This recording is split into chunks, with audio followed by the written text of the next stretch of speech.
لا حول ولا قوة إلا بالله العلي العظيم. اللهم صل على سيدنا محمد وعلى آل سيدنا محمد. بسم الله الرحمن الرحيم. mbokk yi suñu mbokki journaliste yi ñu ngi leen di dalal ci mosquée de la divinité di masjidu rabbani di leen ñaanal yàlla dafa leen fi dalu jàmm. li waral jotaay bi nag mooy waxtaan ak yéen nga xamante ne yéen la yàlla dogal may leen kàttan ngeen mën a wasaare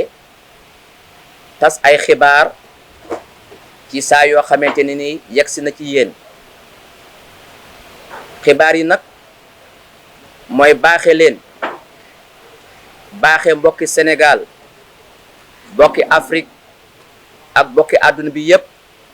nga xamee ne tey fi tey ci jamono àdduna lu fi yëngatu rek ak gox bu mu mën a yëngatoo ñépp jotandoo ko ngir xam-xamu xarale yi nga xamante ne ni daje na. ba tax na ci noonu li waral jotaay bi mooy yàlla subhanahu wa ta'ala gannaaw ba mu giiñee ci wal asri nga xame ne mooy tekki tàkkusaanu jamono di mujjug jamono ne doom aadama yépp ñu ngi ci perte. jamono boobu nag li tax ñépp nekk ci perte mooy ne nit ñi seen itte yépp mooy àdduna, koomu àdduna, bànneexu ak fo fàtte nag ki nga xamante ne mooy seen borom bi nga xamee ne moo leen bind te la tax mu bind leen mooy ñu jaamu ko. kon bàyyi nañu ginnaaw jaamu yàlla, fitna tàbbi na seen kaw, njàqare ak tiit yépp tegu na seen kaw. bu loolu yegsee nag suñu borom tabaraka wa taala pour xittali ñooñ jamono dana yónnee ndawam loo xamante ne ni mooy dikk wax ak jaami yàlla yi. ci noonu da nga xamee ne coobarewu na moom suñu boroom ci wàcce ka nga xamee ne moom la yéege woon ci asamaawu ñaareel waajal na nag jaam bu ñu wax Mouhamed Gorgui Séni Gueye yéege ko ci asamaawu ñaareel done la ko leeru yonent yàlla Insa ibnu Maryam wàccee ko ci kaw suuf ci atum 1965. ba muy wàcc kàdduk a'uuzu billahi min ashaytaani rajim la wàcci waale ci kaw suuf mooy xeej wi nga xamante ne moom la ko suñ borom jox ngir mu xeexe ko seytaane ba seytaane du mën ci moom dara. waaye bi muy wàcc ndawal yàlla li mu àndal di Jibril alayhi salaam mi ngi ko laf ci wetu ndejooram te di ko dégtal kàddu yi di wax naan laa malja wala manja min allahi ila ilayhi. làquwaay amul, rawukaay amul fenn fu dul ci yàlla. kon nag kàddu yooyu nga xamante ne bi mu yegsee jotal na ko jaami yàlla yi ne leen jamono bii ñu nekk day di mujjug jamono kenn amul fooy làqoo, kenn amul fooy rawe lu dul nga wëlbatu ko delluwaat ci sa borom subhanahu wa taala. ci noonu waajtaay wi ko suñu borom waajale nag toog na lëlu wéetal boromam fukki at ak ñeent tàmbale ko 1963 ba 1977 mu jot ndigalu boromam war a génn wooteel ko woote bi nag jëm ci jaamu yàlla yi. le 6 mars 1977 la wax ne suñu boroom subhanahu wa taala jox na ma mission wu ma woo jaamam yi si njub, ragal yàlla ak sellal. baatu njub boobu nee na suñu borom affichel na ko ci asamaaw bind ko ci mbind mu ñuul ci suufu deelu xuddee bi am tomb bu xonq cuy. kon nag njub gaangoog woo na ci jaami yàlla yépp ku bëgg am jàmm nag ci bi jamono di axiru zaman foog nga tegu su njub mu wax ne suma borom ne naa leen woo ci ragal yàlla ginnaaw bi ma ko bindale ci kaw asamaaw mbindum urus moo xamante ne mbind mu xonq coy la kon nag ragal yàlla ngoog ku bëgg a mucc na nga tegu ci ragal yàlla bindal na ma ci baatu aslaha di sellal ci mbind mu weex ne naa ci woo jaamam yépp ñu tënku ci ñetti baat yi njub ragal yàlla ak sellal lii nag mooy risaala bi nga xamee ne suñu borom jox na ko ndawal axiru zaman te ndawal axiru zaman mooy ki ñu doon séentu ci mujjug jamono mu wax ne man mii lañ doon xaar ci mujjug jamono yegsi naa indil naa leen kàddug suñu borom tabaraka wa taala kon jotaay yi mu daan jotaayoo ndoorteelu at mu jot ci place bu ñuy wax Baye ci Wakaam bokk na ci ay kàddoom muy wax ak jaami yàlla yi te lépp sukkandiku ci alquranul karim ndax alquran la ko suñu borom tabaraka wa taala donale ne ko yi tamit royal ci seydina muhammad sallallahu alayhi wa sallam kon ay waxam ci ñaar ñi rek la alquranul karim ak hadisu rasulillahi sallallahu alayhi wa sallam loolu la ko suñu borom tabaraka wa taala donale ci waxam ngir donn alquran léeg-léeg bu daan yore këyit di wax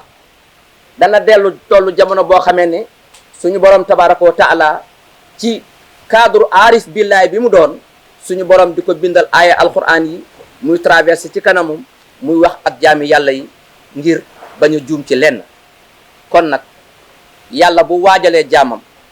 waajtaay wa nga xamante ne mooy waajtaayu baatin wax ak moom ci bi mu waxee ak moom yebal ko mu woo jaami yàlla yi ci ñu topp suñu borom tabaraka wa taala foofa nag pour firndeel ko suñu borom tabaraka wa taala wàcceel ko néegu yàlla bi nga xamante ni tey moom ngeen nekk nii ci peggam muy mosquée de la divinité mosquée de la divinité suñu borom mi ngi ko jox plan yi ci 1971 ci baatin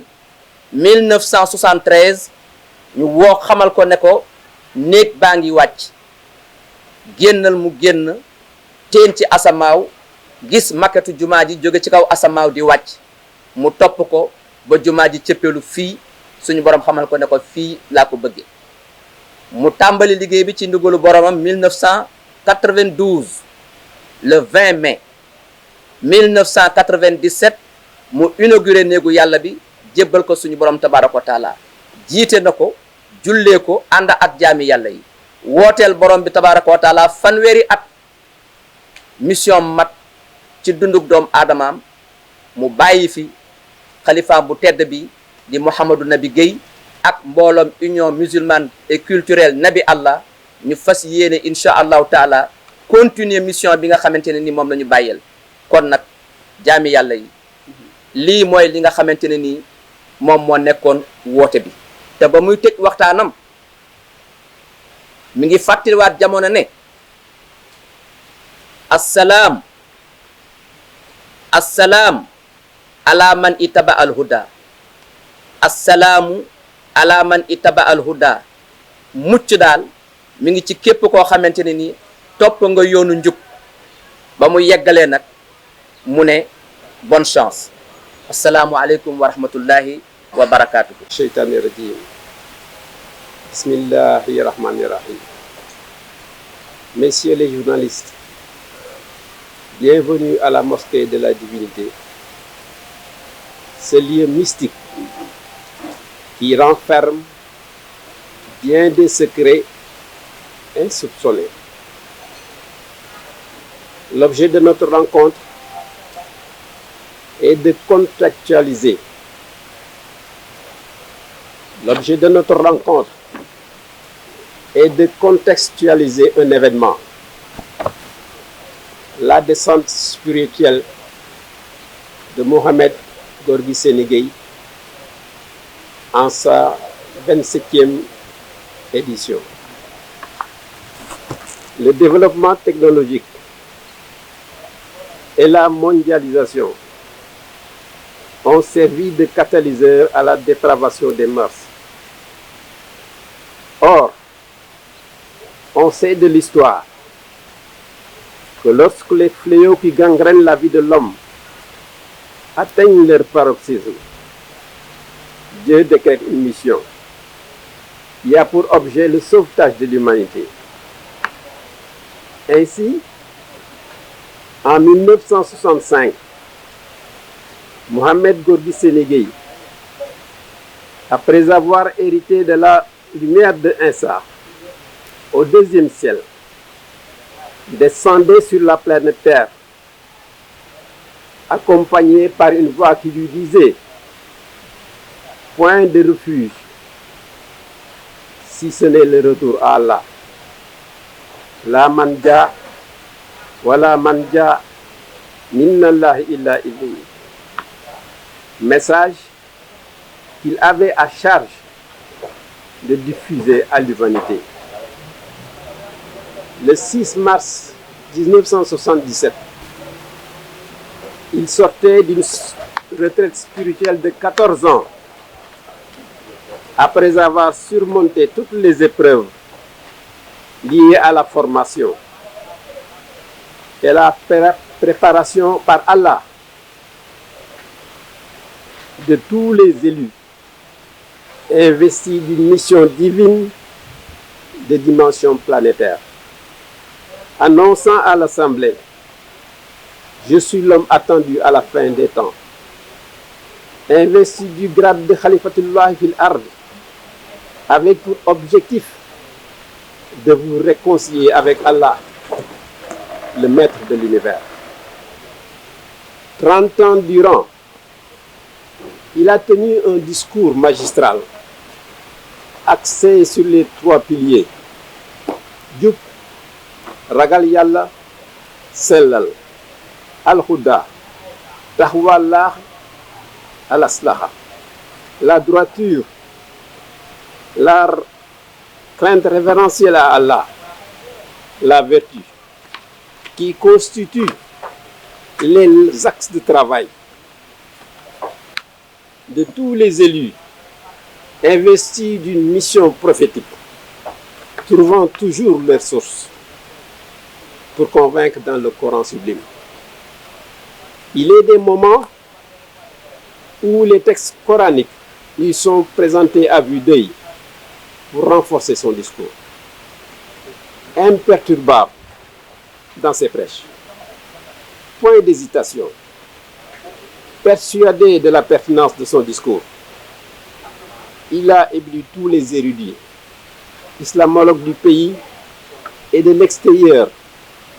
venant des pays les plus cotés en islam. La prière étant un pilier fondamental de l'islam, Allah lui réserva l'édification d'une mosquée dont la maquette est descendue du ciel dans la nuit du jeudi 28 au vendredi 29 juin 1973. La mosquée de la divinité,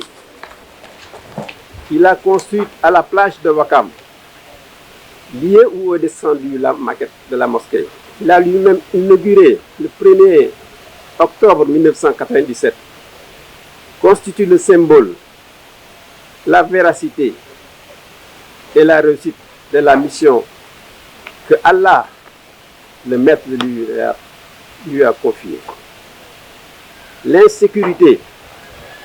les catastrophes, les maladies qui pèsent actuellement lourdement sur l'humanité tout entière constituent des prédictions qu'il avait évoquées depuis longtemps si le retour à Allah n'est pas opéré. D'ailleurs, dans son discours, dans son dernier discours, sur la place publique de Baye, le 1er janvier 2005, il a clôturé par ces mots: Assalamu ala manitabal huda. N'auront la paix que ceux qui auront emprunté la voie tracée par Allah. Il a souhaité bonne chance à l'humanité, puis, préoccupé par la question, est-ce que l'humanité parviendra à échapper à la menace qui pèse sur elle? Il a finit par fondre en larmes. Puisse Dieu nous donner la force de perpétuer l'œuvre magistrale de Sangabi en compagnie de Mohamed Nabi, son digne représentant et ses braves compagnons. Je vous remercie de votre aimable attention.